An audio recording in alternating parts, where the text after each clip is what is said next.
तो हमारे पार्लियामेंट के अंदर 43% पॉलिटिशियंस ऐसे हैं जिनके ऊपर क्रिमिनल चार्जेस हैं, और उसमें से 29% ऐसे हैं जिनके ऊपर मर्डर, रेप, फिरौती, ये सारे चार्जेस हैं। और ऐसा नहीं है कि खाली एमपीज ही हैं, हमारे एमएलए भी इसमें पीछे नहीं है।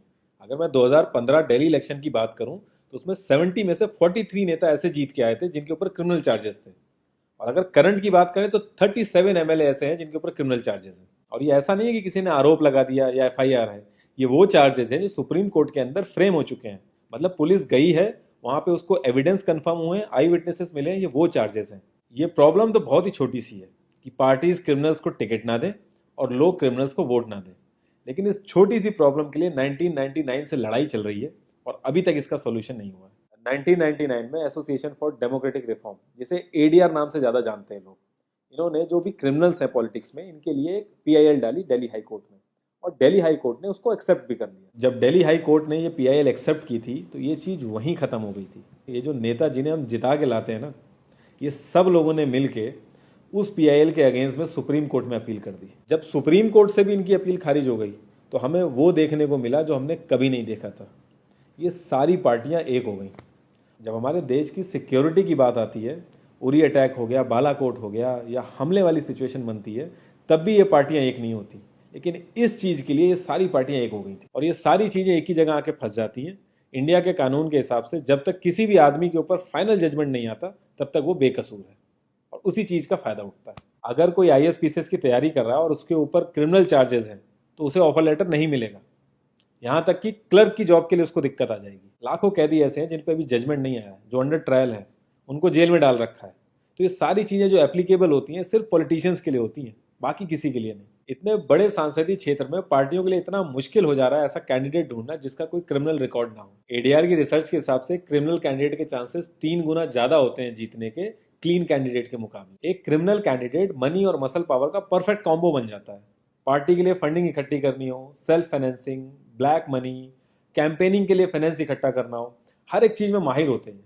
इसलिए पॉलिटिकल पार्टीज की ये पहली पसंद बन जाती है। पहले लोग इतनी डिमांड में नहीं थे, पहले वही भीड़ इकट्ठी करना, बूथ कैप्चरिंग, इन्हीं सब चीज़ों तक ये लोग लिमिटेड थे। लेकिन ये जैसे जैसे इनकी वर्सेटैलिटी बढ़ती गई, ये पॉलिटिकल पार्टीज की पहली पसंद बनते गए। यार पार्टीज की मजबूरी तो समझ में आती है, लेकिन कास्ट और सिस्टम फेलियर की वजह से लोगों की भी मजबूरी बन जाती है इनको वोट देना। आज की डेट में यार एफआईआर करने के लिए भी आपको जुगाड़ की जरूरत होती है, लेकिन वहीं अगर आप अपनी कास्ट वाले नेता के पास जाओगे तो आपका काम हो जाएगा, थोड़ा बहुत आपका हिसाब किताब देखेगा, आपका काम कर देगा वो। तो ये जो सिस्टम कमजोर है, ये मजबूर करता है लोगों को इन लोगों को वोट देने के लिए, और ये लोग पूरा ध्यान रखते हैं कि ये सिस्टम कभी स्ट्रांग ना हो। अगर तुम क्लोजली ऑब्जर्व करो तो हर नेता यही तो समझाने की कोशिश कर रहा है कि सिस्टम सारा खराब है, सिस्टम में ये कमियां हैं, और मैं तुम्हें इस सिस्टम से बचा लूंगा। और गरीबों के हक के लिए लड़ते लड़ते लड़ते वो खुद अमीर हो जाता है। यार जीतने का एक सुपर हिट फॉर्मूला है, एक एरिया डिसाइड करो, उस एरिया की कास्ट कैलकुलेशन कर लो, जो कास्ट मेजोरिटी में है उसका रॉबिन हुड टाइप या एक बाहुबली टाइप एक नेता खड़ा कर दो। जो सिस्टम काम नहीं कर पा रहा है वो काम तुम करने लगो, लोग तुम्हें वोट देने लगेंगे। इन केस अगर कोई ज़्यादा होशियार बन रहा है या लोगों में ज़्यादा समझ आ गई है तो एक छोटा सा दंगा करा दो, लोगों की मजबूरी बन जाएगा तुम्हें वोट करना। Centre for media studies CMS, इसके हिसाब से लास्ट लोकसभा जो 2019 का था उसमें 50,000 करोड़ से भी ज़्यादा पैसा इन्वॉल्व था। पूरे वर्ल्ड में इंडिया सबसे ज़्यादा पैसा खर्च करता है इलेक्शन में, यूएसए से भी ज़्यादा। तो यार तुम्हें क्या लगता है, इतना पैसा खर्च करके कोई जब आएगा तो वो रिटर्न ऑफ इन्वेस्टमेंट नहीं देखेगा? ऐसे ये सारी पार्टीज आपस में कितना लड़ती रहती हैं, कितने वैचारिक मतभेद हैं इनके आपस में, लेकिन जब भी ट्रांसपेरेंसी इन पार्टी फंडिंग की बात आती है ये सब लोग एक जैसा राग अलापते हैं। ये लोग कभी भी पार्टी फंडिंग में ट्रांसपेरेंसी आने ही नहीं देंगे। एक बार जब ये लोग पावर में आते हैं ना तो पूरा का पूरा सिस्टम इनके हिसाब से चलता है, और जो पुलिस वाले इनके हिसाब से नहीं चलते ना उनका ट्रांसफर हो जाता है। 144 पुलिस ऑफिसर्स 1 लाख लोगों की सिक्योरिटी देख रहे हैं, और जब हमारे नेताओं की बात आती है तो 47,000 पुलिस वाले 14,842 नेताओं को सिक्योरिटी दे रहे हैं। अब बाहुबलियों को क्या जरूरत है सिक्योरिटी की? कभी किसी क्रिमिनल को देखा है जिसके आगे पीछे आईएएस पीसीएस पुलिस वाले जी हजूरी कर रहे होते हैं? बहुत ही वर्स्ट सीन होता है वो।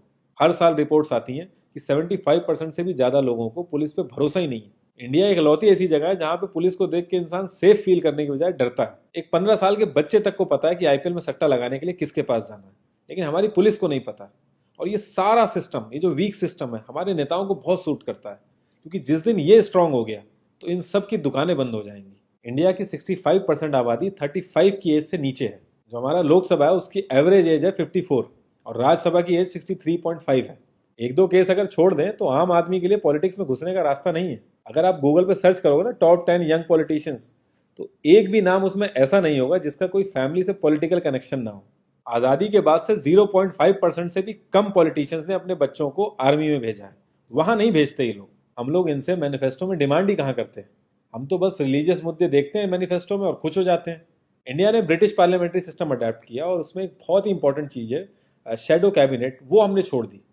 इसके बारे में बहुत ही कम लोगों को पता है और ये लोग हमें पता लगने भी नहीं देते। तो इसमें होता यह है कि अगर मैं फाइनेंस मिनिस्ट्री का ही एग्जाम्पल लूँ तो जो भी रूलिंग पार्टी का फाइनेंस मिनिस्टर है उसके पैरेलली एक ऑपोजिशन का भी फाइनेंस मिनिस्टर असाइन हो जाएगा और जो रूलिंग पार्टी का फाइनेंस मिनिस्टर है उसकी एक्टिविटीज़ को ऑपोजिशन का फाइनेंस मिनिस्टर लोगों तक पहुंचाएगा।